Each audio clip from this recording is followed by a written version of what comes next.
Hola, ahí está. Gracias.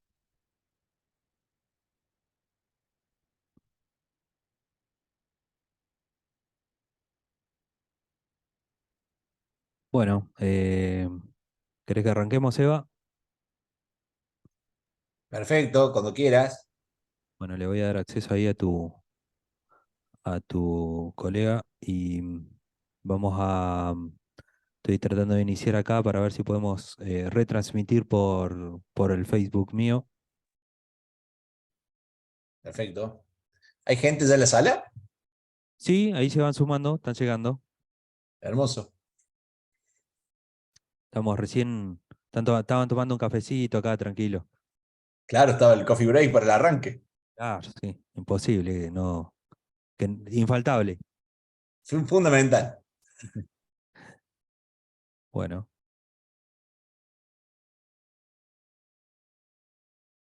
bueno, perfecto.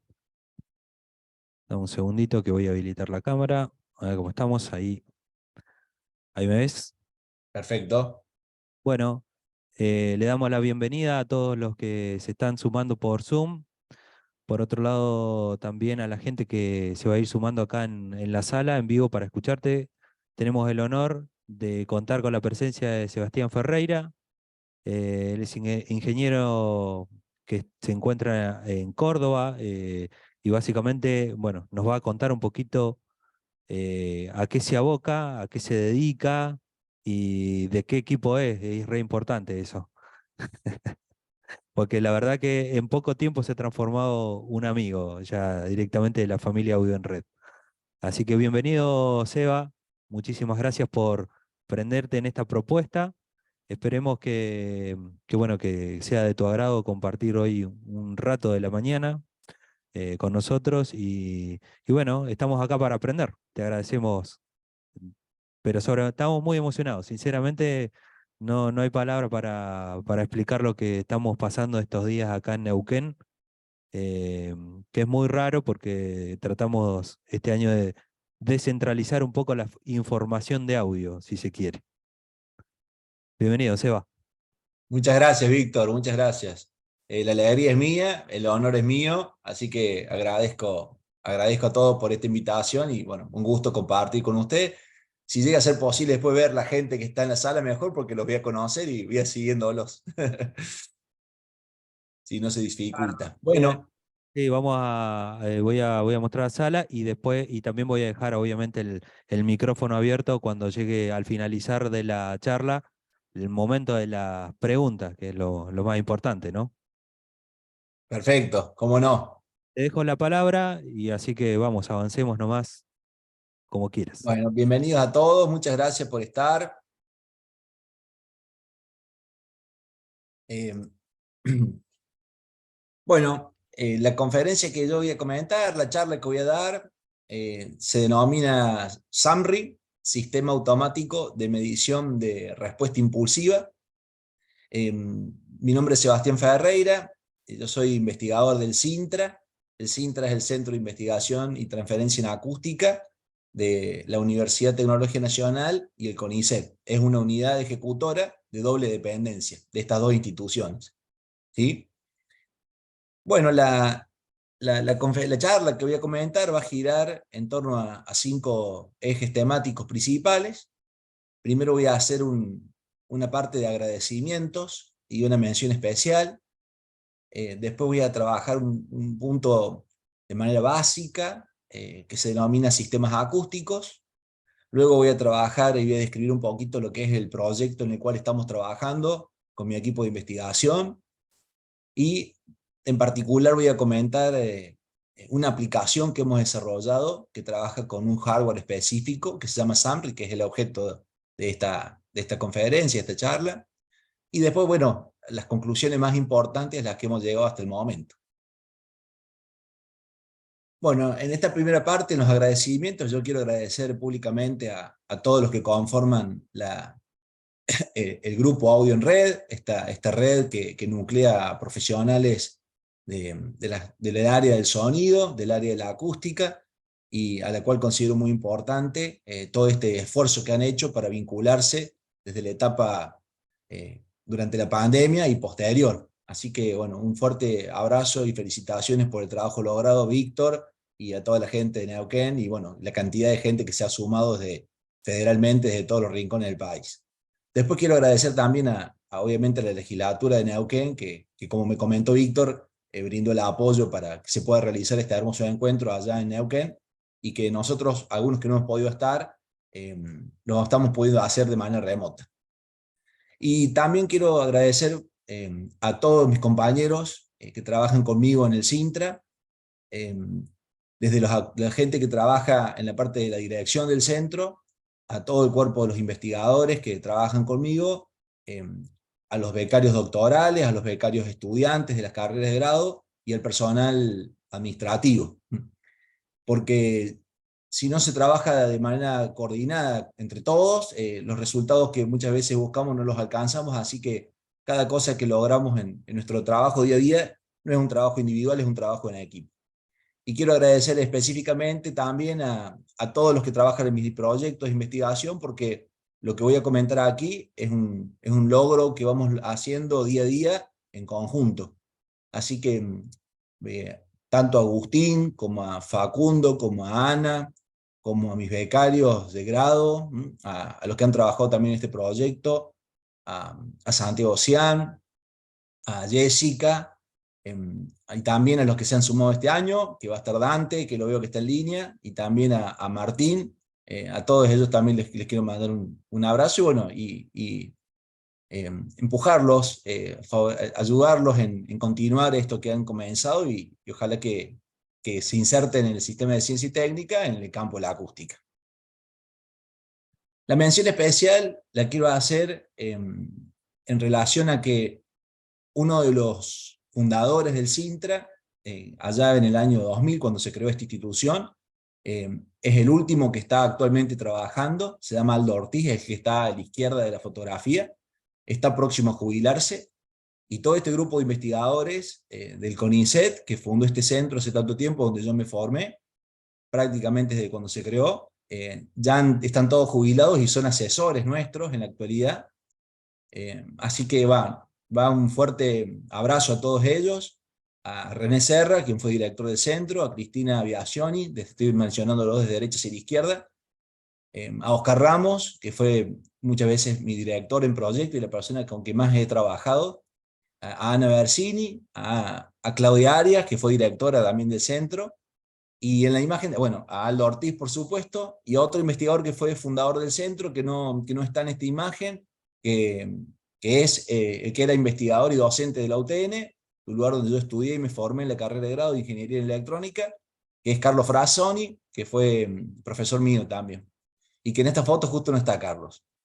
Y todos ellos se formaron con un pionero de la acústica en la Argentina, que fue el ingeniero Fuchs, investigador superior del CONICET, profesor emérito de la Universidad Nacional de Córdoba, y que fundó el CIAL, el Centro de Investigaciones Acústicas y Luminotécnicas, otro centro muy importante en acústica que está aquí en la ciudad de Córdoba.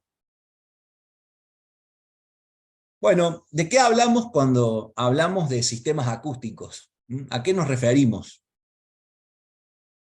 Básicamente, un sistema acústico puede definirse como, en términos amplios, en términos generales, como cualquier objeto o sujeto compuesto de elementos individuales que están interrelacionados, que pueden responder a estímulos acústicos.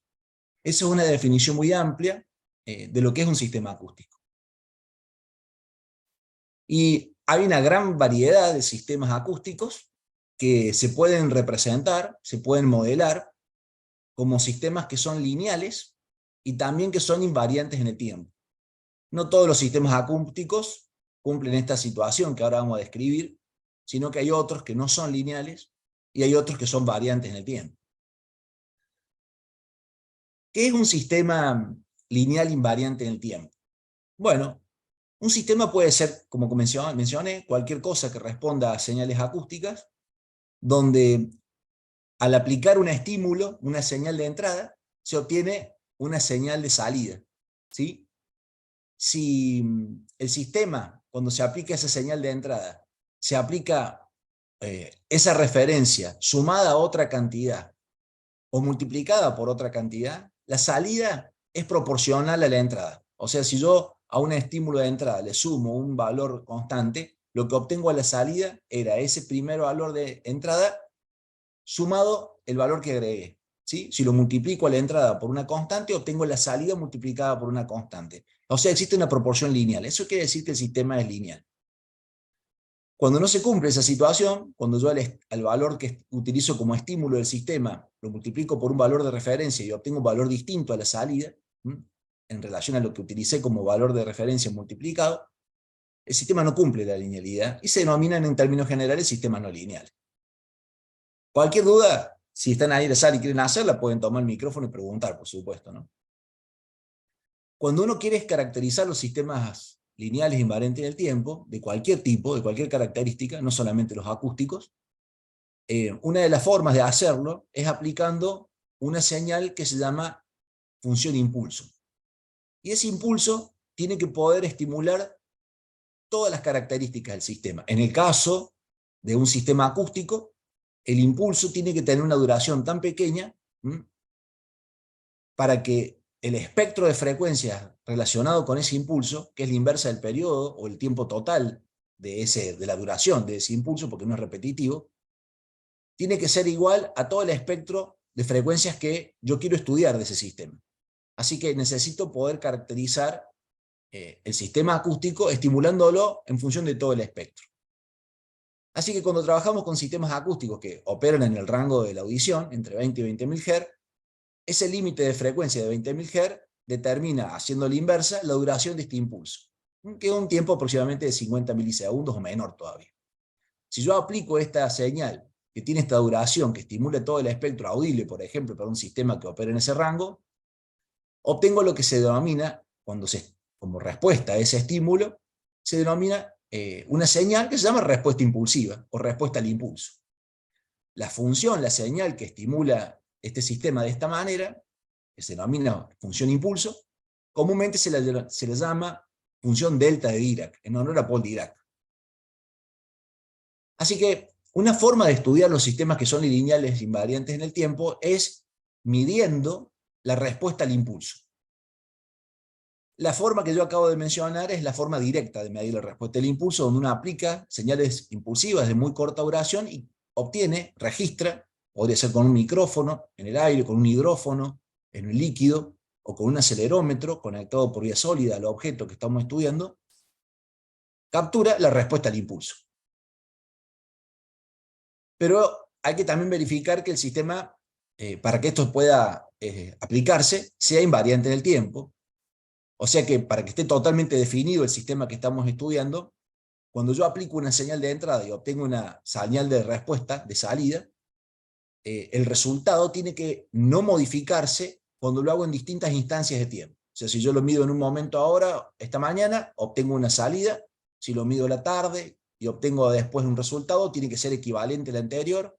Y cuando lo hago en otra instancia del tiempo, mañana supongamos, el resultado que obtengo es el mismo. O sea, no puede variar las condiciones del sistema, sus parámetros, sus constantes, en función del tiempo. Eso se llama invariancia temporal, y es una característica de estos sistemas que yo voy a estudiar y que vamos a describir, que están completamente definidos por la respuesta impulsiva, que es una señal que se representa en el tiempo, en el dominio del tiempo.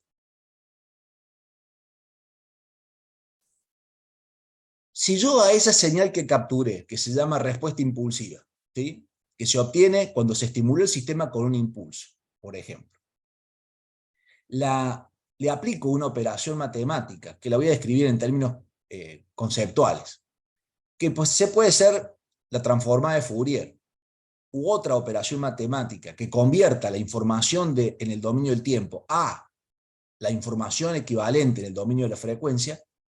La señal que se obtiene en el dominio de la frecuencia, ¿sí?, y la fase, se llama función de transferencia. Jean-Baptiste Fourier fue un gran matemático y físico francés que desarrolló una serie de cálculos de matemática que permiten hacer esta transformación. También se pueden hacer mediante otras transformaciones, como la transformada de Laplace, por ejemplo.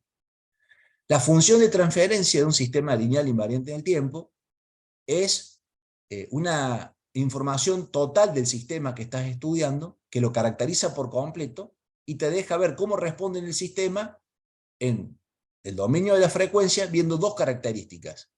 La respuesta en frecuencia, que llamamos comúnmente, que es la magnitud de la función de transferencia, y la respuesta en fase, ¿sí? Que es cómo las frecuencias son obtenidas a la salida del sistema comparadas con los valores a la entrada. O sea, cómo se producen desfasajes de la señal salida respecto a la entrada cuando atravesamos este sistema. La función de transferencia se puede representar de diferentes formas en la actualidad. Se puede escribir como una ecuación matemática, como una división de dos polinomios, que son números complejos, tienen parte real y parte imaginaria. Se puede hacer un diagrama muy famoso que usamos mucho los que trabajamos en sonido, que se llama el diagrama de Bode, que representa la magnitud de la función de transferencia, que se la expresamos generalmente en decibeles, la convertimos a unidades de nivel en función de la frecuencia, y también representamos el desfasaje de la salida respecto a la entrada en función de la frecuencia. Entonces esas dos representaciones, magnitud en función de la frecuencia y fase en función de la frecuencia, es un diagrama que se utiliza muchísimo para analizar las características del sistema, y esto que estoy comentando no es solamente para un sistema acústico, puede ser para un sistema eléctrico, por ejemplo, o puede ser para otro tipo de sistema, siempre y cuando sea un sistema lineal invariante del tiempo. Hay otros diagramas muy útiles para estudiar las características del sistema, para saber si el sistema es un sistema estable o inestable, como el diagrama de Nyquist, ¿sí? Que se utiliza muchísimo para el estudio de circuitos electrónicos y redes eléctricas. Y existen otros diagramas, como el diagrama de Nyquist. O sea, la forma de analizar las características de un sistema que es lineal y que es invariante al tiempo es muy variada. Para que esto sea más sencillo, voy a poner un par de ejemplos de sistemas acústicos lineales invariantes en el tiempo. ¿Qué cosas se pueden modelar como estos sistemas?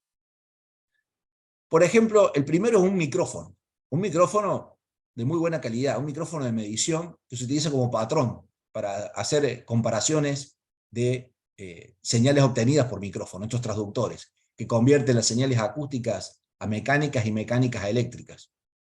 Es un micrófono que puede ser modelado en un cierto rango de trabajo como un sistema lineal invariante en el tiempo. Cuando el micrófono distorsiona, el resultado no es lineal. Y el modelo, lo que produce, no puede representarse como un sistema lineal invariante del tiempo, ¿sí?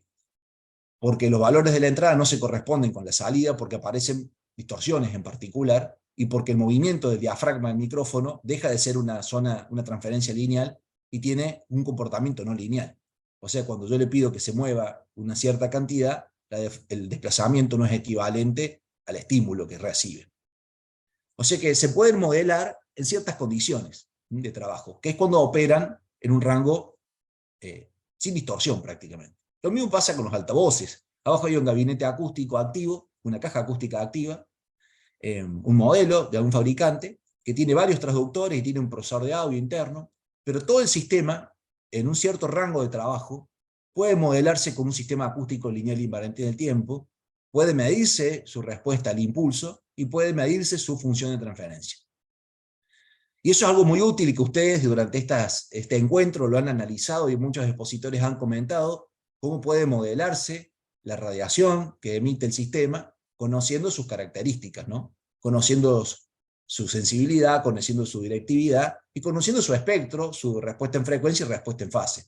Todo eso se puede hacer porque justamente lo podemos modelar como un sistema LTI, lineal invariante en el tiempo. Otra cosa que también podemos usar, que podemos modelar como este tipo de sistemas, son los simuladores de cabeza y torso humano.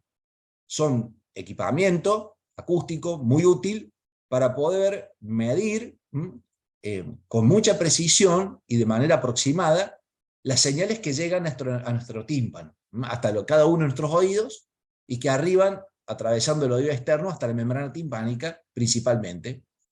Ustedes, como saben, después tenemos ciertas partes del oído, el oído medio, el oído interno, y una transformación a señales eléctricas dirigidas hacia el cerebro a través del nervio auditivo, donde finalmente son percibidas, ¿sí? Son procesadas estas señales y generamos una percepción sonora con las redes neuronales que están en ciertas regiones del cerebro, los lóbulos parietales, en cada uno de los dos hemisferios del cerebro. Otro sistema acústico lineal invariante del tiempo muy famoso es un recinto. Los recintos se pueden modelar de esta manera. Arriba hay una sala, un auditorio muy famoso en San Juan, que tiene una calidad acústica muy linda y que puede estudiarse la calidad del sonido, de cómo se propaga y cómo se percibe el sonido en cada punto a partir de una posición de la fuente acústica, ¿sí? En cada posición.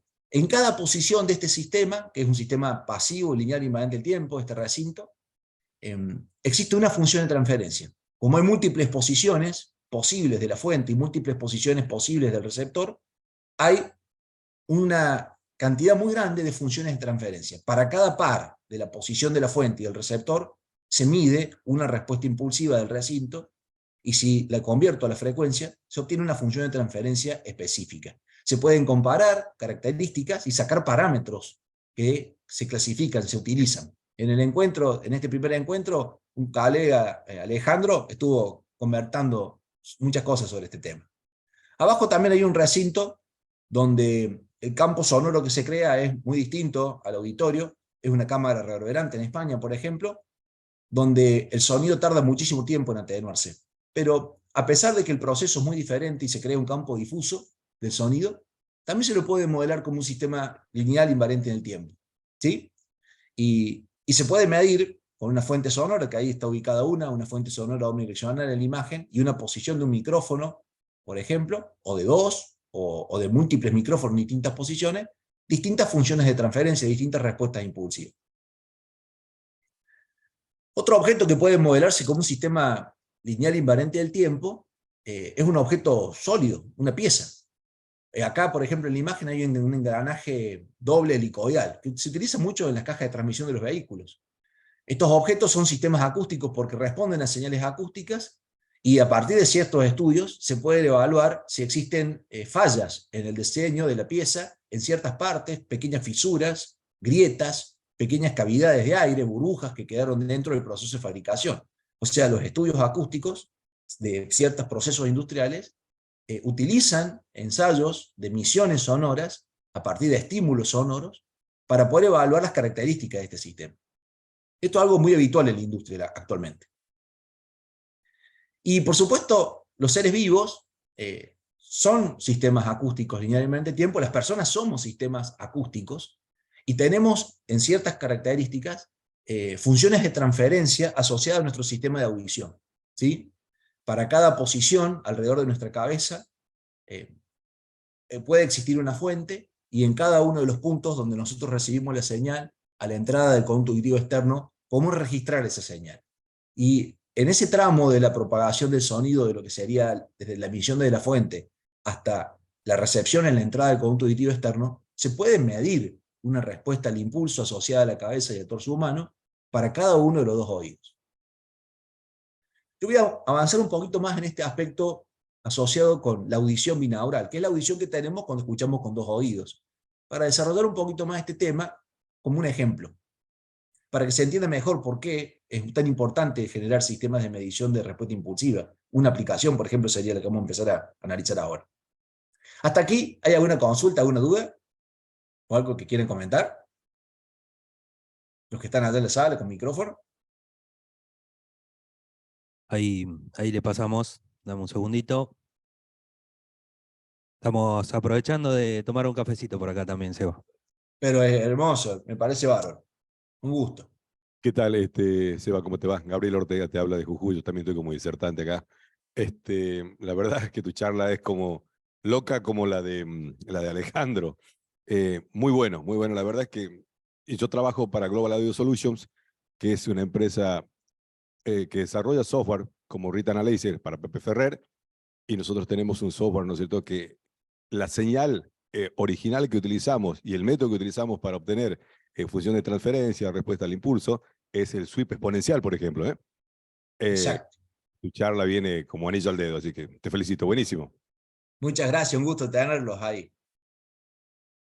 Bueno, como está contando muy bien, la señal de entrada yo mencioné que, para hacerlo más sencillo, puede ser un impulso, pero actualmente, desde el año 2000, con muchos aportes de otras personas, se utilizan otras señales de referencia, como barridos sinusoidales, de variación lineal, de variación exponencial, series binarias de máxima longitud, otras secuencias. Y a partir del procesamiento digital de señales, ¿sí?, que pueden ser operaciones como la correlación cruzada o la de convolución de señales, es posible obtener la respuesta impulsiva.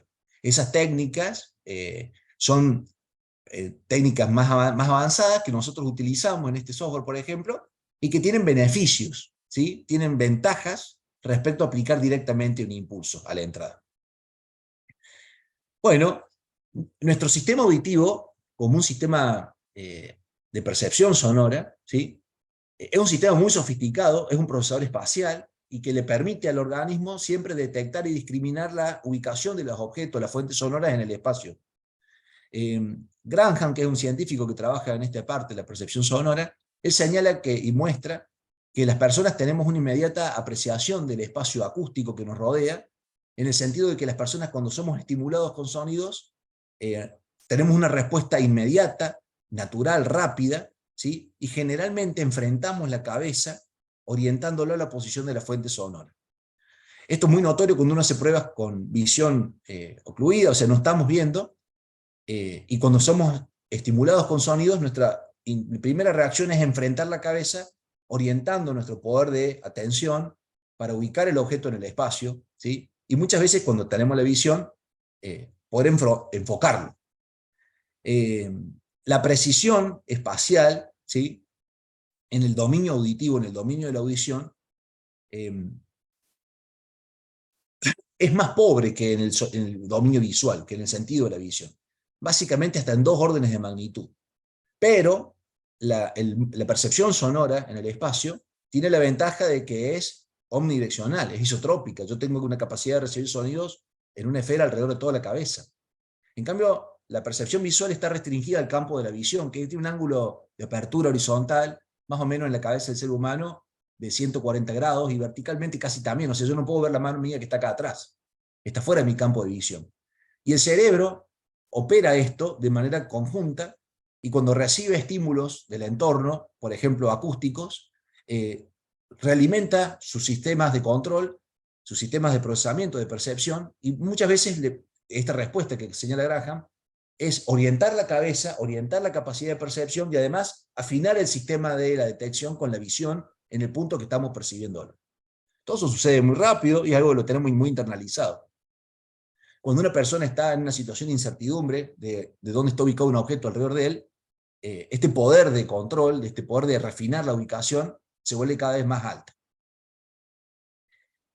Los temas que se estudian cuando uno analiza la audición de los 2 oídos, binaural, básicamente es el procesamiento de las señales que se registran en los oídos, procesamiento de señales binaurales, la localización de la fuente sonora en el espacio que comenté recién, y el efecto precedente, ¿no?, que es el efecto por el cual nosotros percibimos primero un sonido respecto a otro, ubicamos una fuente que se desplaza. Cuando una señal llega primero a un oído que en relación a otro, hay un pequeño desfasaje, y la fuente cambia de posición por el desfasaje, y a partir de un cierto instante, cuando las señales se separan, las que están estimulando los 2 oídos, la persona escucha 2 fuentes, ¿sí? A partir de más o menos los 35, 40 milisegundos, las personas escuchamos 2 fuentes distintas, ubicadas en distintas posiciones.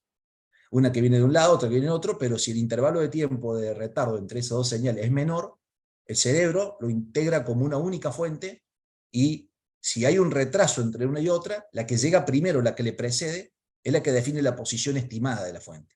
Es un efecto que se conoce como efecto de precedencia, que comenzó siendo investigado por Haas. También se llama efecto Haas.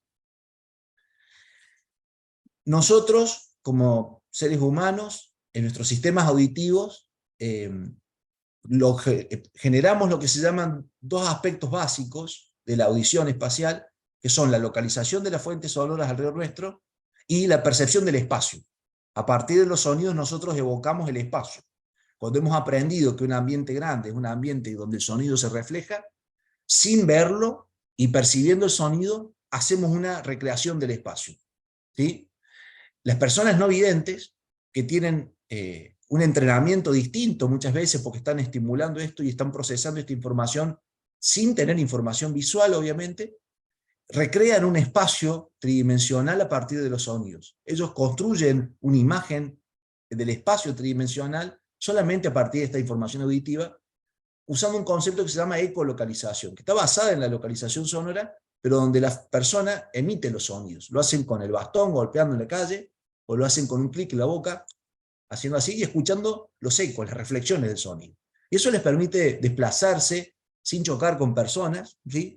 O encontrando objetos, de una manera muy natural y fluida.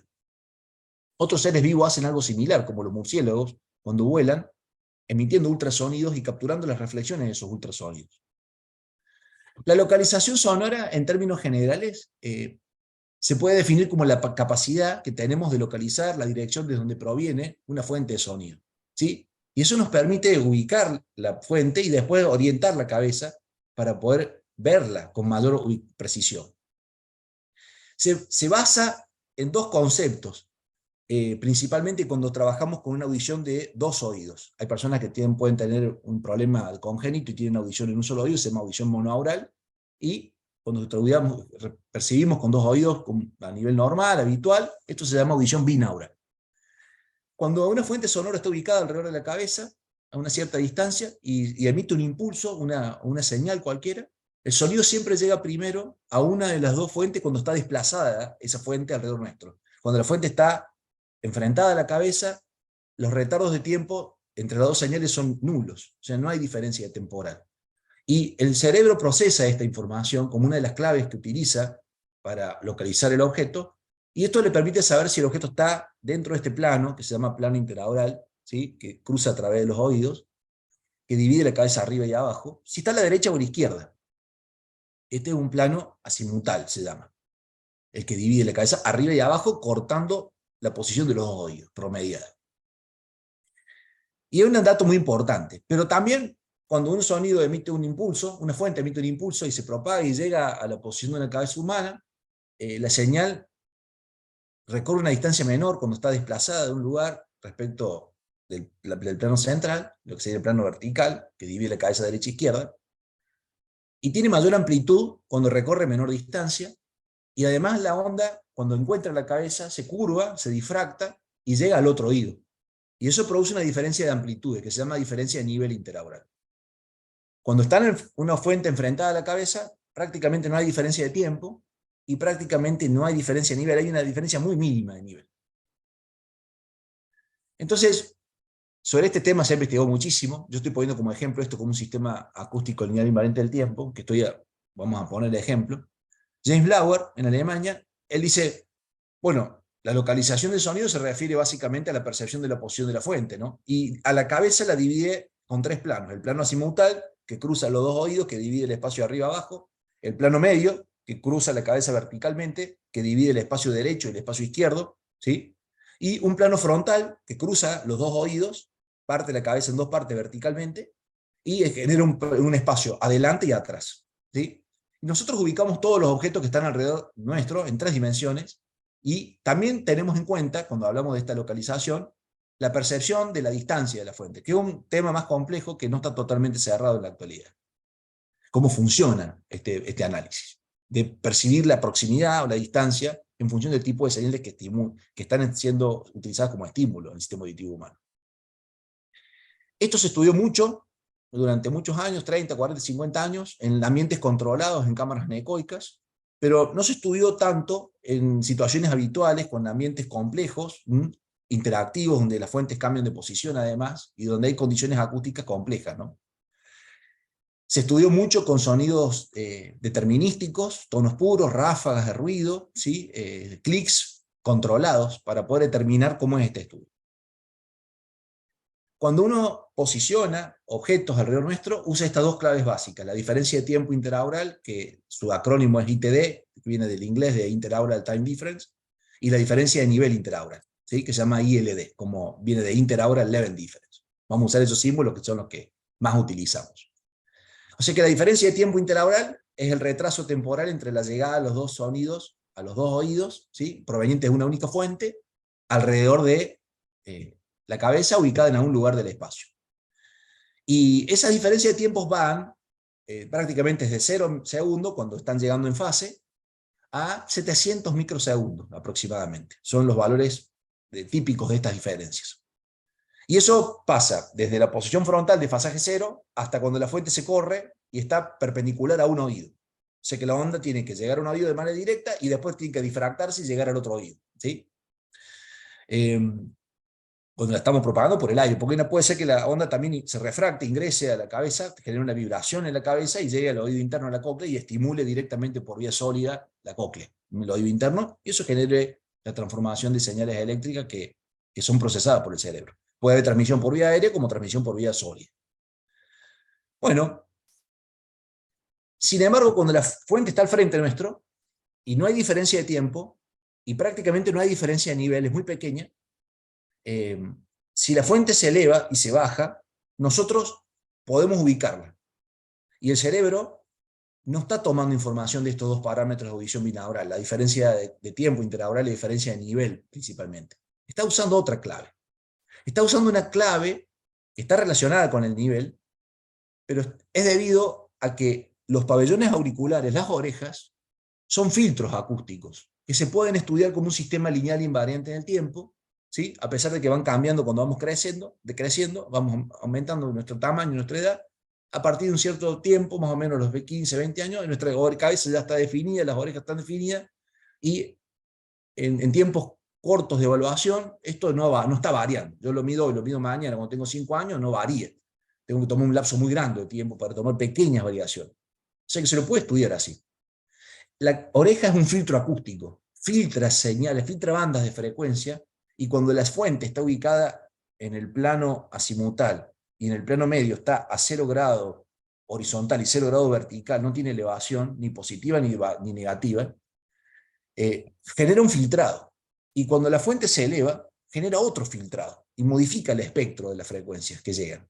Entonces el cerebro está procesando esa información para decir, hay un objeto arriba, hay un objeto abajo, hay un objeto atrás. Todo sobre el plano, ¿sí?, medio vertical, donde no hay diferencia de tiempo y no hay diferencia de nivel. Cuando una fuente está de costado, en un plano interaural, como el plano de azimut, se corre a la izquierda a un cierto ángulo, a la derecha o a la izquierda, hay diferencias de tiempo.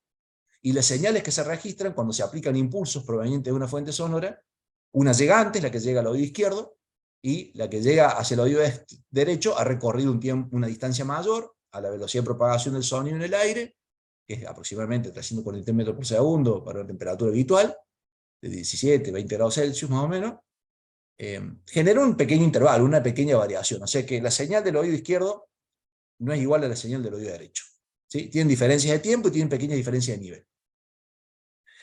El cambio de la amplitud se debe a la atenuación que introduce la cabeza y a la difracción de la onda y al filtrado de la otra oreja. ¿Cómo se graba esto? Y se graba con micrófonos miniatura que cierran o obturan el conducto auditivo externo, que se montan en los pabellones auriculares, las orejas de la persona.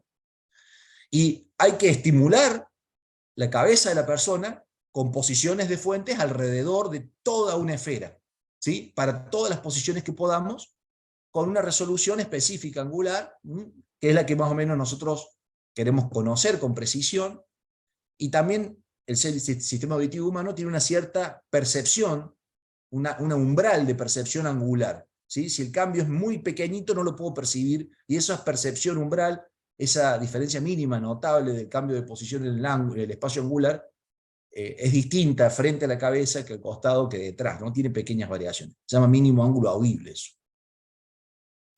Así que nos importa medir las respuestas impulsivas de las cabezas de las personas. Eso es algo muy importante en este concepto de la audición binaural. Las orejas son filtros acústicos y hay muchos tipos de orejas, no hay dos orejas iguales. En mi oreja derecha no es igual que mi oreja izquierda, y las orejas de una persona con otra son totalmente distintas al grado de que pueden identificar a una persona, como los iris de las personas son distintos y se usan para el reconocimiento de persona, o la huella dactilar identifica a una persona. Acá tenemos orejas muy particulares, la oreja de Spock, ¿no? Los que son fanáticos de Star Trek, que tienen una forma de pabellón auricular muy interesante. ¿Cómo se hacen las mediciones acústicas en cabezas humanas? ¿Cómo se mide esto? Por ejemplo, para poner un ejemplo de todos los que podríamos haber puesto. Bueno, en un ambiente libre de reflexiones, donde no haya efectos en el entorno, que tiene que ser una cámara anecoica para el espectro que se está estudiando, se ubica la fuente en el centro alrededor de un arreglo de altavoces que la rodean. Acá tenemos una cámara en Alemania, y se estimulan desde posiciones conocidas, medidas. Acá están los altavoces en cada uno de estos nodos, de esta estructura esférica, con micrófonos montados en la entrada de los conductos auditivos externos, las respuestas impulsivas relativas a la cabeza y torso humano. Las ondas son interferidas, son afectadas por la cabeza, producen interferencia constructiva y destructiva de ondas, cancelaciones, y también se reflejan en los hombros, y cuando el sonido llega directo y se filtra con las formas de la oreja, los pliegues de la oreja, y se reflejan en los hombros, esas reflexiones se intermodulan y crean un patrón de interferencia que es el que finalmente uno está percibiendo. Así que hay que registrar eso, ¿sí? Y esto ha mejorado mucho en la actualidad, la técnica, los métodos. Hay que medir muchos puntos, porque cada punto es distinto, o sea, las funciones de transferencia de cabeza y torso varían con la posición de la fuente, ¿sí? Y son dos, una para el oído derecho y una para el oído izquierdo. Hay que medir dos. Esto no es canal estereofónico, derecho-izquierdo, porque hay una mezcla estereofónica. Estos son dos canales registrados con filtros de cabeza y torso de una persona, se llaman señales binaurales, del oído derecho y del oído izquierdo. Acá hay otro laboratorio, en Inglaterra, el SBR, del Instituto de Investigaciones de Sonido y Vibraciones, por ejemplo, en la Universidad de Southampton, donde se están midiendo respuestas impulsivas en una persona. Esto es un arreglo de un semiarco que está rotando, y se está midiendo en cada posición del transductor la respuesta impulsiva que se registra en los dos oídos. Y en la imagen de abajo es algo equivalente, pero en vez de poner una persona con micrófonos miniatura, hay un simulador de cabeza y torso humano, que es un equipo, como comenté recién, muy utilizado en las industrias de las telecomunicaciones, en la industria en investigación científica en acústica, para diferentes tipos de aplicaciones, el entrenamiento de personas, actividades lúdicas, crear acústica virtual, por ejemplo, con estos conceptos que estamos empezando a desarrollar. Y se están midiendo las respuestas impulsivas y las funciones de transferencia cuando las convertimos al dominio de la frecuencia para ese simulador, que tiene oídos artificiales, cabeza artificial, boca artificial, ¿sí? Y medidas antropométricas promedio del ser humano. En la actualidad, los simuladores de cabeza y torso humano, estos maniquís que tienen oídos artificiales, cumplen diferentes normas que se utilizan para evaluar las características básicas de la audición en los seres humanos. Esta última imagen es una imagen que tomé hace poquito de un congreso muy interesante de lo que es acústica espacial, en una serie de conferencias que se hace prácticamente todos los años, donde se están midiendo las respuestas impulsivas y su equivalente en el dominio de frecuencia, la función de transferencia de cabeza y torso humano, para una persona. Se están midiendo para todas las posiciones, la persona está rotando en una plataforma rotativa, se están midiendo para todas las posiciones que hemos dicho, y este banco de datos se utiliza como banco de filtros para poder crear sonido tridimensional, y se usan las respuestas impulsivas personalizadas. O sea, se desarrolla un software que se filtra con las respuestas impulsivas, la función de transferencia de cada persona, y permiten, cuando las señales que se utilizan son señales de campo libre, se filtran con estas señales, las respuestas impulsivas se filtran con la función de transferencia, al ser aplicadas a los oídos de la persona se siente inmersa en un espacio acústico tridimensional real, ¿sí? Este es un método que se llama auralización, es una técnica, la que estoy describiendo, para poder crear sonido espacializado, para recrear, evocar una fuente sonora real alrededor, o virtual alrededor mío, que se acerca, que se aleja, que sube y que baja. Es una técnica que se ha desarrollado muchísimo en los últimos 20 años. Como les comenté, la oreja es un filtro acústico, y cuando las señales son provenientes de una posición desde arriba, por ejemplo, la magnitud de la respuesta en frecuencia, la magnitud de la función de transferencia, la respuesta en frecuencia tiene una forma. Y cuando el sonido viene frontal a la cara, perpendicular a la cara, y se producen reflexiones, hay una parte que llega directo al conducto auditivo y otra parte que se refleja en el fondo de la concha, que es esta cavidad que tiene una cavidad cóncava principal que tiene la forma de la oreja. Acá hay unos pliegues y otras cavidades secundarias. Se produce una interferencia de las ondas y la respuesta en frecuencia de la oreja de este elemento cambia. Y ese filtrado que se produce espectral es lo que el cerebro está utilizando, ¿sí?, para saber si el objeto está arriba o está abajo, cuando no hay diferencias de tiempo y hay pequeñas diferencias de nivel en diferentes bandas de frecuencia.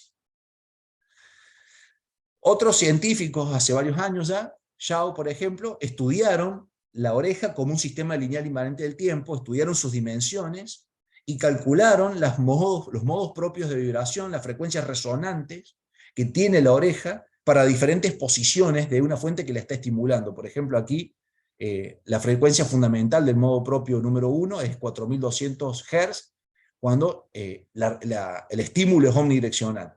Pero para un estímulo de 68 grados, por ejemplo, ¿sí? Respecto a la oreja, en este plano azimutal, existe un modo de vibración de segundo orden, modo 2, que se denomina, que tiene una frecuencia distinta, y aparece una onda estacionaria ahí que resuena. Y esas resonancias se dan debido a la geometría de la oreja y su impedancia, que tiene su impedancia acústica. Es un material cartilaginoso forrado de piel, ¿sí? Tiene muchas resonancias muy importantes. Esta es una representación de lo que uno hace cuando mide las respuestas impulsivas, por ejemplo, en las cabezas de las personas. Lo que está aquí arriba a la izquierda, es la respuesta impulsiva registrada con un micrófono miniatura en el oído izquierdo de una persona, cuando se le aplica una señal de referencia, una señal, por ejemplo, un estímulo, un impulso. Si a esa señal se le convierte al dominio de la frecuencia, con alguna de estas operaciones matemáticas, se obtiene la respuesta en frecuencia y la respuesta en fase. Está dibujada aquí la magnitud de la función de transferencia y la respuesta en frecuencia. La misma señal registrada en el oído derecho, cuando la fuente está inclinada hacia el lado derecho, a 45 grados en el plano azimut, que es el plano horizontal, y no está elevada, es una señal totalmente distinta en el tiempo, tiene mucha más amplitud porque llega primero y llega con mucha mayor energía, la otra está fuertemente atenuada por los efectos de la cabeza y la difracción de la onda, y cuando la convertimos, llega antes, por supuesto, miren cómo la otra llega retrasada. Cuando la convertimos al dominio de la frecuencia, la respuesta en frecuencia que registró ese oído, ese micrófono, en esa posición del oído, en la entrada del conducto auditivo externo, es distinta. Así que estas son las informaciones que utilizamos, que están ingresando hacia el oído. Las informaciones básicas físicas, las claves físicas que están ingresando para el procesamiento de la señal en el cerebro. Bien, pero hay que medirlas, y hay que medirlas con un sistema de medición. Hay algunos sistemas desarrollados a medida para hacer esto. Cuando se estudian las respuestas en frecuencia, las magnitudes de la función de transferencia, para una misma posición en distintas personas, acá hay un banco de 35 personas de datos, que se hizo en distintas investigaciones, en Estados Unidos, por ejemplo, para una misma posición en horizontal y un mismo ángulo, a 0 grado horizontal, la fuente no está ni a la derecha ni a la izquierda, está al frente de la cabeza, pero está hacia abajo 5 grados en elevación negativa. Cuando se mide la respuesta impulsiva y se mide la función de transferencia, se las calcula la función de transferencia, las respuestas en frecuencia tienen zonas del espectro que son bastante parecidas, pero no son iguales en ninguna de las personas que se midieron. Se midieron 35 respuestas impulsivas, función de transferencia en el mismo oído de cada una de estas personas, mía, la de Víctor, la de Pablo, la de la persona que sea, y se las compara, y se ven que las cancelaciones que ocurren, estos filtros que parecen como filtros Notch, son todos distintos, y ocurren prácticamente entre 5000 Hz y 12000 Hz. O sea que la percepción que yo recibo, lo que yo escucho, es distinto en cada ser humano, porque el filtrado que producen los pabellones auriculares es distinto debido a que la anatomía, la forma de la oreja es distinta. Y yo con esa información de filtrado he aprendido a reconocer todos los objetos de mi vida cotidiana. Con eso aprendí a comparar y a decir, che, este objeto está arriba, está abajo, y es una clave personal, ¿sí? En cambio, cuando lo hacemos en un maniquí, lo que mide un maniquí es un valor promedio. La oreja de un maniquí artificial, de una simulador de cabeza y torso, es un valor aceptado como referencia, pero no son mis claves auditivas, no son las personales, ¿sí? Y eso es importante porque cuando uno quiere usar estos conceptos, estas señales, para poder crear sonido tridimensional, espacializado, auralizado, no es lo mismo escuchar señales filtradas con orejas artificiales que escuchar la señal filtrada con mis oídos. Eso me lleva a que yo esté inmerso en ese espacio acústico tridimensional, por ejemplo. Bueno, la oreja tiene muchas características, tiene esta cavidad que es la concha, esta parte que es el trago, esta parte que es lo que sería el hélice, el antihélice, tiene una anatomía muy estudiada. En la actualidad hay muchos sistemas para medir respuesta impulsiva. Pulse es una plataforma de medición de la empresa líder en instrumentación acústica de Dinamarca, que es Brüel & Kjær. MLSSA, desarrollada por los laboratorios DRA en Estados Unidos, es otra plataforma que se utiliza para medir respuestas impulsivas y función de transferencia, no solamente para mediciones en las personas, sino para sistemas de sonido y cualquier otro sistema acústico. Dirac es una plataforma muy común, desarrollada por una empresa en Alemania, que se llama Acoustic Engineering, que la comercializa Brüel & Kjær, y es un sistema que se utiliza muchísimo para medir respuestas impulsivas, función de transferencia en recintos. Tiene aplicaciones, características particulares para evaluar las características acústicas de salas. Aurora es un plugin muy famoso que desarrolló el doctor Farina en Italia, desde 2000 en adelante prácticamente, que lo utiliza la empresa Adobe Audition en su programa para poder crear y procesar señales de este tipo y hacer mediciones de respuesta impulsiva. Otro software muy interesante es Reu, de John Mulcahy de Irlanda, que es un software gratuito, libre, ¿sí? Donde uno puede hacer aportes a ese proyecto de John Mulcahy para seguir mejorándolo, y que tiene aplicaciones para medir respuesta impulsiva en sistemas de sonido, en transductores, y otros tipos de aplicaciones también diferentes, ¿no? Se puede medir la impedancia acústica de un transductor, por ejemplo, un altavoz. Arta es otro proyecto de Croacia, de Ivo Materjan, que también mide esto. Algunos de estos proyectos son comerciales, son productos comerciales, otros no. Son proyectos de investigación, algunos son de distribución libre, algunos tienen el código fuente abierto, otros son códigos cerrados. Clio es una plataforma comercial de audiomática, DRC es otra que corre sobre Linux, sobre SoundForce. Aliki es un proyecto desarrollado en la Universidad Tecnológica de Dinamarca. IRMA también en Finlandia. Algunos están hechos para correr sobre sistemas operativos de Linux, otros sobre Windows. Algunos operan prácticamente en tiempo real, otros no.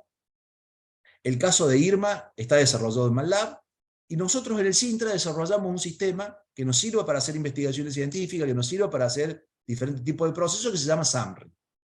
Este sistema que trabajamos en la línea mía de mi proyecto, en mi línea, está desarrollado sobre MATLAB, que es un software de aplicación, un software que utilizamos en ingeniería por lo general, que es un software privativo de la empresa MathWorks, y existen otros software de cálculo parecido, o libre, como Octave o ScienceLab, y estamos migrando el desarrollo a un lenguaje abierto, un lenguaje como Python, ¿sí? Que es de distribución libre, que no es privativo.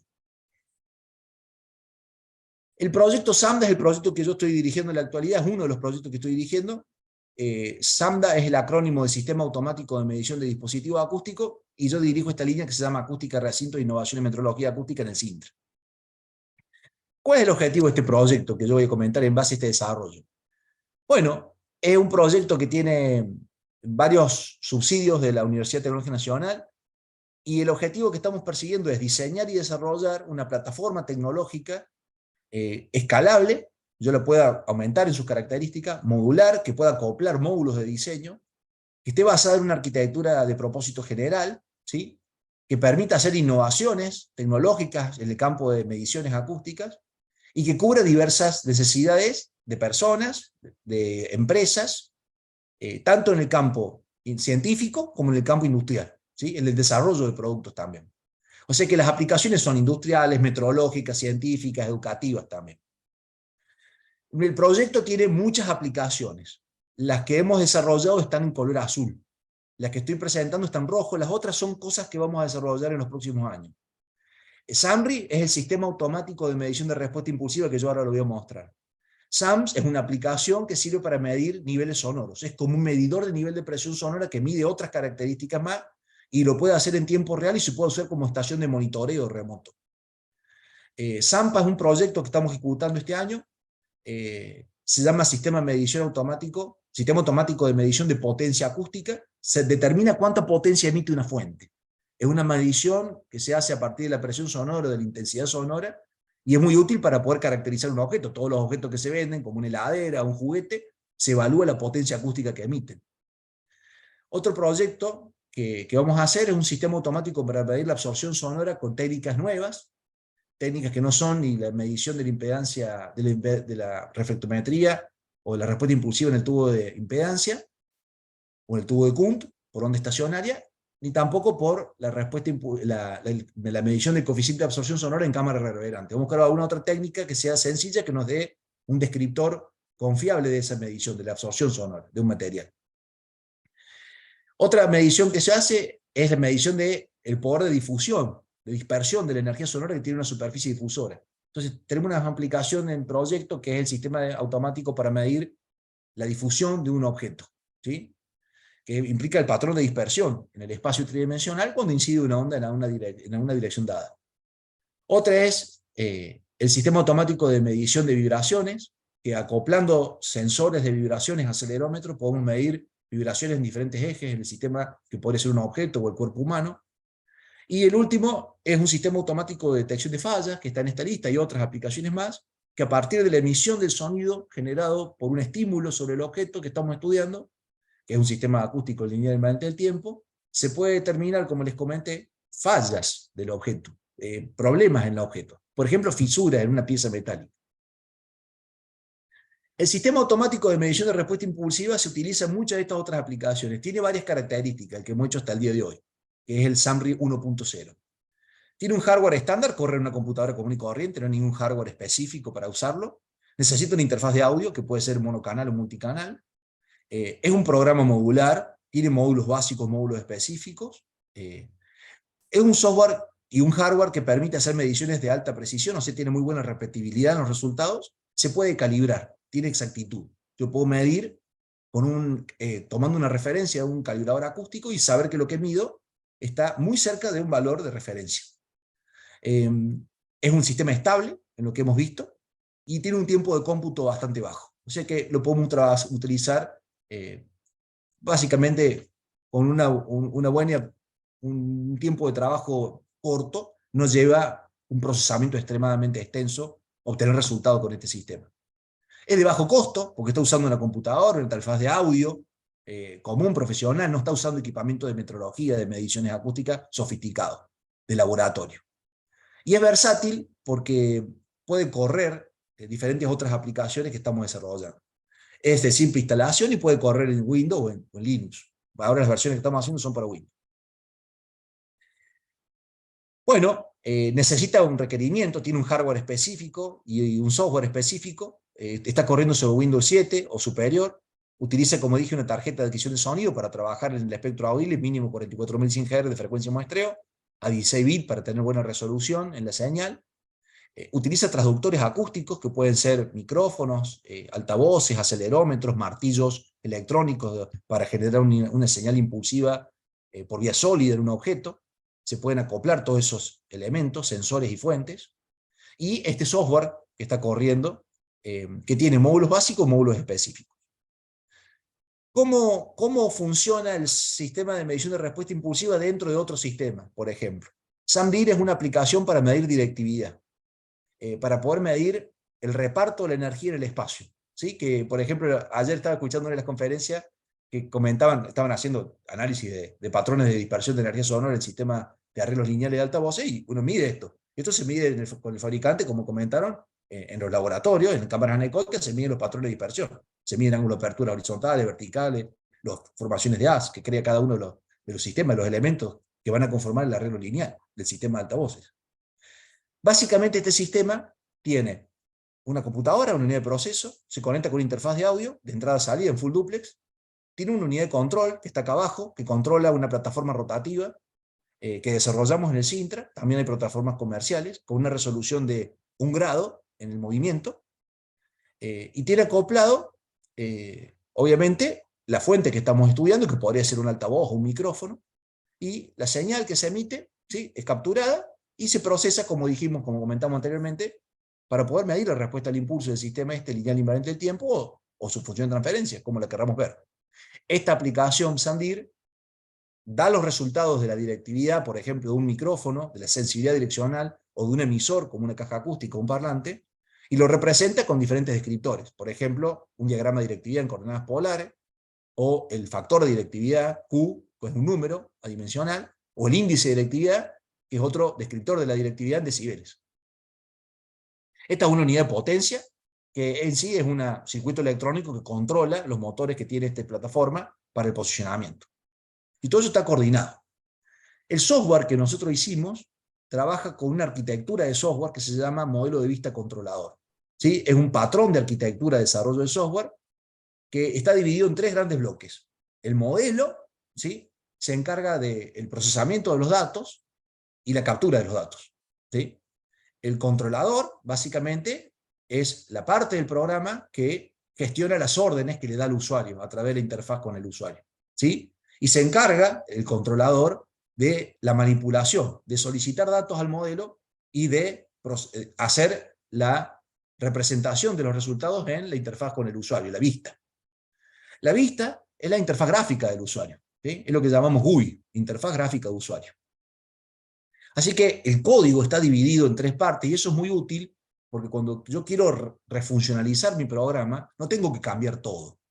Si yo desarrollé un modelo que captura datos y procesa datos, y después quiero cambiar órdenes del controlador, puedo modificar el controlador sin modificar el modelo y no tengo que hacer todo el programa de vuelta. Si yo quiero cambiar toda la interfaz gráfica con el usuario, no tengo ni que perder el modelo, que es el procesamiento de datos, ni los controladores que manejan la entrada y salida de la información, sino que cambie toda la interfaz gráfica. Y la interfaz gráfica la puedo hacer con diferentes programas. Así que en eso, esta arquitectura de software es muy interesante, ¿sí?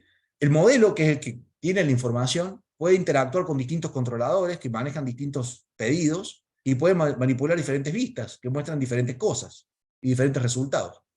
Así que eso es un esquema muy interesante de este desarrollo de arquitectura de software. ¿Qué hace este sistema? El SAMRI.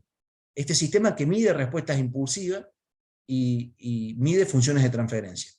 Bueno, tiene módulos básicos de medición, son muchos programas que están corriendo, que se van llamando uno con otro, y básicamente mide la respuesta al impulso, calcula la función de transferencia, muestra la magnitud y muestra la fase, muestra el diagrama de Bode de la función de transferencia, calcula un parámetro que se llama curva energía-tiempo, que es muy utilizada en acústica arquitectónica, calcula una señal que se llama, una representación de la función de transferencia que se llama curva de energía-tiempo, integrada por un método que es el método de Manfred-Schroeder. Esta señal que se está capturando, la respuesta impulsiva, se puede filtrar con filtros de banda de octava y tercio de octava que están estandarizados, hicimos todos estos filtros bajo norma. Se puede mostrar la señal en la frecuencia a partir de la transformada de Fourier, se puede mostrar cómo evoluciona la energía en relación al tiempo y en la frecuencia, que se llama espectrograma eso, lo hacemos por la transformada de Fourier y por la transformada de Hill-Juan en este programa. Los espectrogramas, que es la evolución de la energía para cada banda de frecuencia en el tiempo, se pueden hacer en dibujos en 2 dimensiones, en un plano, o se lo puede dibujar en 3 dimensiones, y aplica un método de cálculo que lleva la señal al dominio de la frecuencia, que es distinto al método de Fourier, que se llama transformada de Hilbert-Juan, y también puede hacer un análisis distinto en el dominio del tiempo, que se llama análisis cepstral o questral, que convierte la señal a la frecuencia aplicando un logaritmo en la frecuencia, y después vuelve de la frecuencia al tiempo y crea una representación de tiempo distinta. El análisis cepstral es muy útil para hacer evaluaciones de manera alternativa, modificando el espectro original de la señal. Y son todas técnicas de análisis de frecuencia y representación en el tiempo. Y después compara. Me deja poner una señal y otra y verlas en las dos en el mismo instante y sacar resultados y comparaciones. Sacar parámetros y evaluarlos. Eso es algo muy interesante porque no todos los programas lo van haciendo y por eso para nosotros es útil desarrollarlo, tanto para las investigaciones como para darle soluciones a algunas empresas. Esta es la interfaz gráfica, lo que uno siempre quiere ver del software. Bueno, es una interfaz gráfica básica, rudimentaria, que tiene un sector donde se determina la señal. Acá la señal de estímulo es un barrido sinusoidal, se captura el barrido sinusoidal, se hace un filtro de la señal de entrada, después se deconvoluciona, que es una operación para obtener el equivalente a la respuesta impulsiva, y después se transforma la respuesta impulsiva a la frecuencia con alguna de estas transformaciones, la de Fourier, la de Hilbert-Juan. Y acá se determinan el barrido de estímulo, cuántas son, con qué frecuencia comienza, si es un tono, es un barrido, o una señal de ruido de referencia. Uno elige la tarjeta de audio, si va a trabajar en full duplex, con la misma tarjeta de entrada-salida, o va a trabajar en half duplex, una tarjeta para emitir, una tarjeta para capturar, para que no haya tanta diafonía, no haya crosstalk entre los dos hardware, no haya un cruce de canales a nivel de hardware. Puede usar un driver u otro que controle la tarjeta. Puede cambiar la frecuencia de muestreo para aumentar la resolución de frecuencia, puede cambiar la cuantificación para tener mayor precisión en la señal a nivel de amplitud. Y esta, por ejemplo, es la interfaz cuando uno crea un barrido. Este es un barrido sinusoidal de variación exponencial entre 20 y 20.000 Hz. Uno lo puede visualizar a la señal y puede ver la energía de la señal, puede calcular la potencia de esa señal, puede mostrar la evolución de la energía en el tiempo de la señal. Esta es la ventana donde mostramos la respuesta, el filtro inverso, es un filtro muy particular de la señal de entrada. A esta señal se le aplicó un filtro que invierte los valores de los coeficientes para cada instante del tiempo. Esta señal está aumentando a ritmo exponencial a medida que va variando la frecuencia, así que la señal tiene esta geometría, es una exponencial decreciente, la envolvente de la señal. Y acá dentro hay una sinusoide que está dentro de este envolvente. Esta señal es la que se usa para obtener la respuesta impulsiva cuando el estímulo es un barrido, ¿sí? Esta se utiliza como entrada. Y acá está la respuesta, ¿sí? Esta, por ejemplo, es la respuesta de un barrido que graba una tarjeta de audio, una interfaz de audio. Hacemos un loop eléctrico con un cable, entrada-salida entre el canal de salida y el canal de entrada, un canal de la tarjeta, generamos el barrido, capturamos la respuesta al barrido, aplicamos el filtro inverso a la señal de estímulo, hacemos una operación que se llama convolución, ¿sí? Y obtenemos el equivalente que es la respuesta impulsiva. Esto que está grabado aquí es cómo la tarjeta grabó el estímulo. Miren que la tarjeta de audio no tiene la misma evolución temporal que tiene la señal que yo emití. Esta es la señal que yo generé y que emití a la salida.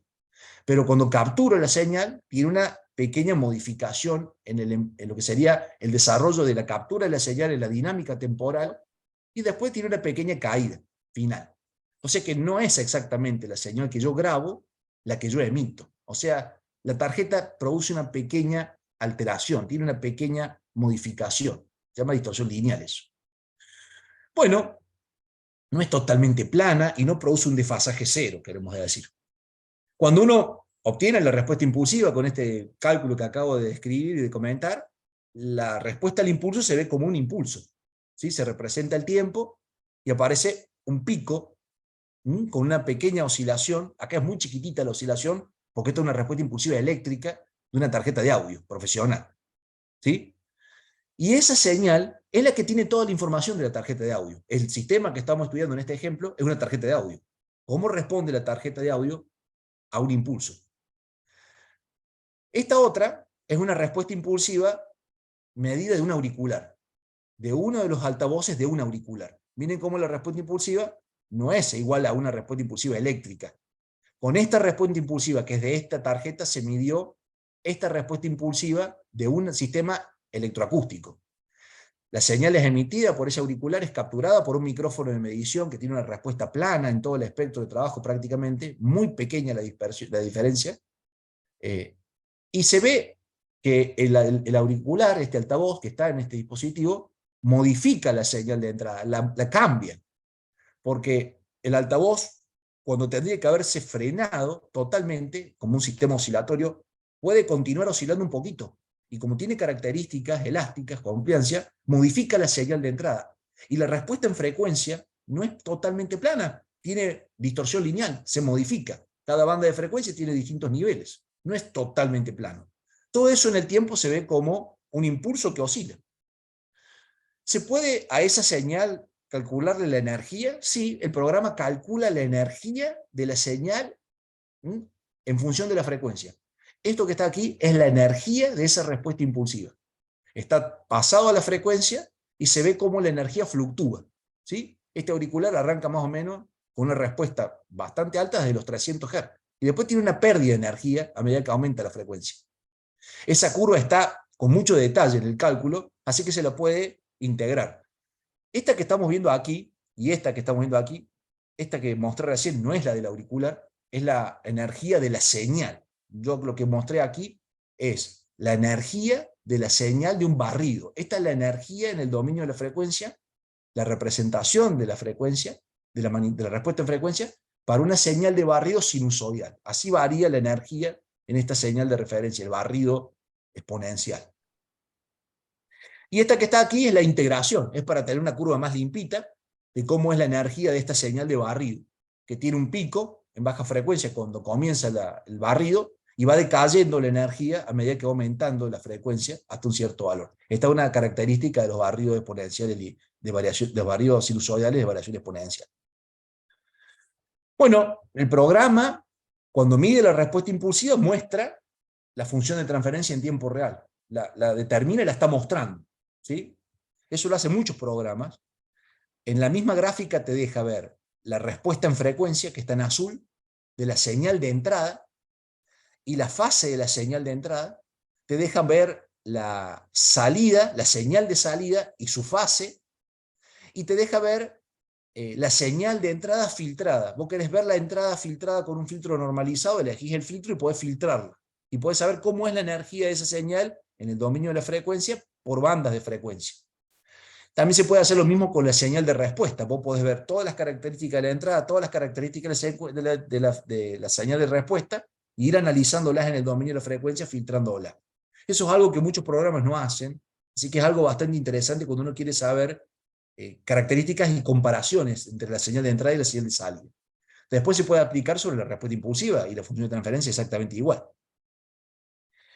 Una representación que se ve en este programa, que lo permite el programa que estamos usando, el motor de cálculo que estamos usando, que es MATLAB, es crear la señal de entrada en 3 dimensiones, viendo la frecuencia, el tiempo y la amplitud en una misma gráfica, ¿sí? Este es el barrido de exponencial. Miren cómo se ve que es una curva exponencial. En el eje que tenemos aquí está la frecuencia, aquí tenemos baja frecuencia a la izquierda, acá está alta frecuencia. Este es el eje del tiempo, el origen del tiempo está en este vértice abajo, el tiempo está evolucionando en el orden de milisegundos hacia arriba, prácticamente es de 0 a 1 segundo en el dibujo, y comenzamos en 20 Hz, y empieza a variar la frecuencia lentamente, porque está creciendo exponencialmente la variación, y después aumenta y crece exponencialmente hasta llegar hasta 20.000. Este barrido arranca de 20 a 20.000, ¿sí? Y ahí se ve si la señal realmente es lo que yo quería usar como una señal de estímulo de referencia o no, y puedo determinar la energía. En la escala vertical, en el eje hacia arriba, está la amplitud, ¿sí? Que está en una escala de color de grises. También se le puede poner en colores. Uno puede ver la señal en este programa, tanto el estímulo como la señal de respuesta al estímulo, y también puede ver si yo utilizo un estímulo que no es un delta de Dirac, un barrido como estamos viendo aquí, y yo capturo la señal de ese barrido, que es lo que está puesto en la segunda ventana, que es la respuesta a esa señal de entrada al estímulo, puedo ver esas dos señales, y también puedo ver la respuesta impulsiva que calculó el programa. Acá abajo está, en este punto centrado, está un pico. Ese pico es el valor máximo de la energía, ¿sí? Y lo que está aquí es una distorsión que ocurre previa, en este ejemplo que se hizo, que hay distorsiones en los procesos de medición, ¿sí? Así que uno separa la respuesta impulsiva y las distorsiones del cálculo, y la puede ver completa. Esto que está aquí es otra interfaz, es otra ventana de análisis del programa, donde se muestra la representación de la frecuencia, el tiempo y la energía usando otro cálculo. En vez de usar la transformada de Fourier para llevar la señal del tiempo a la frecuencia, se usa otro método, que es la transformada de Hilbert-Juan, que tiene diferencias respecto al método de Fourier. Da más información, más precisa en cada banda de frecuencia que Fourier, cuando se calcula la potencia de la señal por unidad de frecuencia, por unidad de Hertz. Se llama densidad espectral de potencia eso. Y eso tiene más precisión este método de cálculo que el método de Fourier. El método de Fourier además es para señales que son periódicas, son determinísticas, hay que preparar la señal para transformarla por Fourier.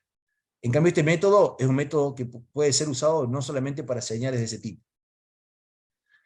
Y bueno, acá hay ventanas entre la señal de estímulo por este método, la señal de respuesta y el impulso, que acá está muy clarito, ¿sí? Es un impulso que está en este punto, tiene un flanquito de subida y bajada, la representación por la transformada de Hilbert-Juan. Esto que está aquí es la representación usando el Cepstrum, que es una representación en un tiempo distinto al real, porque la señal se transformó a la frecuencia no directamente, sino se le aplicó un logaritmo, se modificó el espectro en la frecuencia, ese espectro se llama Cepstrum, y cuando uno está en el Cepstrum, que es un dominio distinto de la frecuencia, vuelve al tiempo y crea una evolución del tiempo distinta, crea un desarrollo temporal distinto. Y eso hace que los sonidos tengan una representación diferente, se expandan en el tiempo. Y deja ver detalles que cuando uno ve la señal en el tiempo inicialmente no la puede discriminar. Entonces es un análisis alternativo este método, que no está en todos los software de medición. Bueno, nosotros hicimos mediciones con nuestro sistema y los comparamos con otros sistemas para poder validarlo, para saber si está andando bien. Hay que comparar lo que mide nuestro con lo que miden otros que ya están hechos, que han sido validados, que cumplen un montón de normas en algunos casos. Lo comparamos contra para nosotros uno de las referencias, que es el de Brühl-Anker, el Dirac. Lo medimos contra el Aurora, que es una aplicación de Angelo Farina. Hicimos mediciones eléctricas, mediciones acústicas, usamos técnicas de medición usando la respuesta impulsiva, grabamos las señales en formato WAV y calculamos la relación señal-ruido de los tres métodos de medición en la misma condición. Y estas son, por ejemplo, las relaciones señal-ruido que logra el mismo hardware, con los mismos transductores, en las mismas condiciones de medición, solamente cambiando el programa. Solamente usando los mismos drivers, cambiamos el programa solamente. Y hay variaciones en lo que implica el tratamiento de la información. Por ejemplo, en azul está Dirac, y está representada la relación señal-ruido en función de la frecuencia. Y Dirac es la que tiene prácticamente mayor relación señal-ruido hasta más o menos los 3150 Hz. Y la relación señal-ruido que genera este programa es prácticamente plana. El nuestro, que está en verde, logra buenos niveles de relación señal-ruido, son todos muy elevados, 40 decibeles de relación señal-ruido, y va incrementando a medida que crece la frecuencia en nuestro desarrollo, en nuestra aplicación, en la medición. En cambio, Aurora tiene una relación señal-ruido un poquito más baja, pero es muy plana en toda la respuesta. ¿Por qué es importante la relación señal-ruido? Y porque mientras yo más rechazo tengo del ruido en mi programa, mejor puedo analizar la señal, menos efectos tengo del ruido, ¿sí?, en la medición que hago. Mientras más alta sea la relación señal-ruido, más confiable es la medición que estoy haciendo, en uno de sus aspectos. Otra cosa que hicimos es cuánto tiempo tarda en hacer los cálculos. Bueno, usamos una función que tiene este programa MATLAB para poder, con el reloj que tiene la computadora, que es un cristal muy estable de cuarzo, poder saber cuánto tiempo tarda en hacer la rutina de cálculo. ¿Son muy largas los tiempos de cómputo, infactibles para el uso, o son tiempos cortos? Bueno, medir una respuesta impulsiva, que implica generar señales, filtrar señales, generar filtros inversos, deconvolucionar y registrar, todo eso se hace en 13,6 segundos, ¿sí?, más o menos un segundo. Es un tiempo no muy extenso, son 13 segundos para obtener el resultado. De todo, la generación, el registro, la captura, y queda el archivo listo. Y cuando uno filtra señales y hace cálculos de potencia en señales, eso lleva prácticamente 4 segundos. Esto es interesante porque uno no hace una medición. Suponete, si yo hago mediciones con una cabeza humana y mido, y lo hago en 360 grados, en un solo movimiento, tengo 360 mediciones. Así que estos números hay que multiplicarlo por muchas cantidades, por ejemplo, en un ensayo, en una prueba industrial, en una prueba de un laboratorio. ¿Qué conclusiones llegamos después de haber empezado esta parte? Porque esto está arrancando, un trabajo que se está desarrollando. Primero, que se puede hacer una herramienta potente para poder hacer mediciones de sistemas acústicos lineal invariante del tiempo, que se puede hacer una opción innovadora, se puede agregar cosas que no tienen los programas actuales, se lo puede hacer modular, todo lo que hemos hecho se lo puede escalar. La medición es totalmente automática, yo no tengo que intervenir nada, el sistema rota, se posiciona. Eso es algo muy importante, porque cuando uno tiene que hacer cada setup de la medición, ubicar la fuente, ubicar el micrófono, e ir cambiando posiciones, es algo tedioso. Esto es un método automático. Y las evaluaciones que se hicieron de las comparaciones de la medición respecto a la relación señal-ruido son satisfactorias, son buenas, o sea que es confiable en ese sentido. El sistema es muy estable, cuando mide no tiene variabilidad, así que eso también es algo muy importante. Y los tiempos de cómputo no son elevados, no son tiempos de cómputos muy grandes que hacen que esto no se pueda usar a gran escala cuando se hacen muchas mediciones. Nosotros hemos desarrollado esto en un software, en una plataforma que es MATLAB, y estamos migrando actualmente todo el código a Python, porque Python es un lenguaje abierto, gratuito, de código fuente, con funciones que la gente crea, y esto nos permitiría desarrollar una versión de este software para distribución masiva. Crear una versión de SAMRIR que se pueda distribuir a todos, y que las personas que lo quieran usar para evaluar altavoces, evaluar micrófonos, para calibrar sistemas de sonido, para alinear sistemas de sonido, lo pueden usar, como hay otros sistemas. Pero también se pueden usar para mediciones científicas, también se puede usar para medir la respuesta impulsiva de una pieza mecánica. Y se puede complementar este sistema que es clave para hacer otros análisis, para hacer otras cosas que comenté. Por ejemplo, la detección de fallas, por ejemplo. ¿Sí? Bueno, la referencia que estamos trabajando, alguna, y mi equipo. Quiero agradecerle a mi equipo, que acá no están todos, está Ana, que es ingeniera electrónica también de Sintra, está Facundo, que trabaja muchísimo en el desarrollo de esta versión del software, y dos chicos que ya se recibieron también, ellos ya son los dos profesionales, Ariel, que ya se recibió, y Facundo Vicente, que todavía no, y los becarios nuevos, que algunos están en línea, lo veo que está Dante acá en línea, que es un becario nuevo de Ingeniería y Sistema, que está trabajando conmigo. Este es un bebé, que ya está un poquito más grande, de Santiago, que es hijo de Ana, de una de las chicas. Así que les quiero agradecer a ellos. Y agradecerles a ustedes por estar ahí y por seguirme. Así que estoy abierto a cualquier tipo de consulta que surja. Hola Seba, acá Simón. No, simplemente excelente y te quería saludar. Gracias por sumarte acá. Hola, Simón, querido, fuerte abrazo. Gracias a ustedes. Les quiero agradecer a todos porque me enteré muy al final de lo que era el encuentro a través de Alejandro. Y bueno, un gusto acompañarlo, como le dije a Víctor. Y bueno, Simón, gran amigo de la Metro. Bueno, Seba, te agradecemos tu tiempo, todo el desarrollo que estás haciendo es increíble.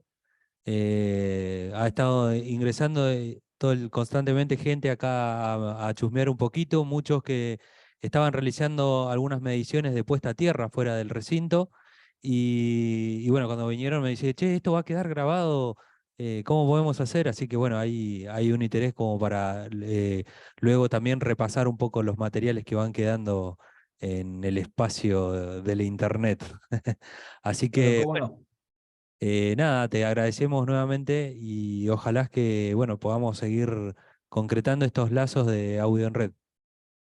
Sí, tal cual. Es muy importante esto que han creado, un espacio muy interesante y compartir lo que se hace, enterarse de qué están trabajando, qué necesidades tienen, qué podemos hacer desde los centros de investigación, trabajar en conjunto, llegar a la gente, difundir lo que se hace, es algo muy, muy importante. Ese lema que pusieron ustedes como objetivo de compartir información, creo que es muy, muy interesante y que tenga un crecimiento exponencial la red de audio en red, ¿no? Y para mí un gusto sumarme a compartir momentos y encuentros con ustedes. Ya sos parte de la familia, así que vamos a seguir interactuando seguramente. Bueno, te agradecemos y te damos un fuerte aplauso desde acá de Neuquén, de la Patagonia derecho a Córdoba. Un abrazo grande. Fuerte abrazo.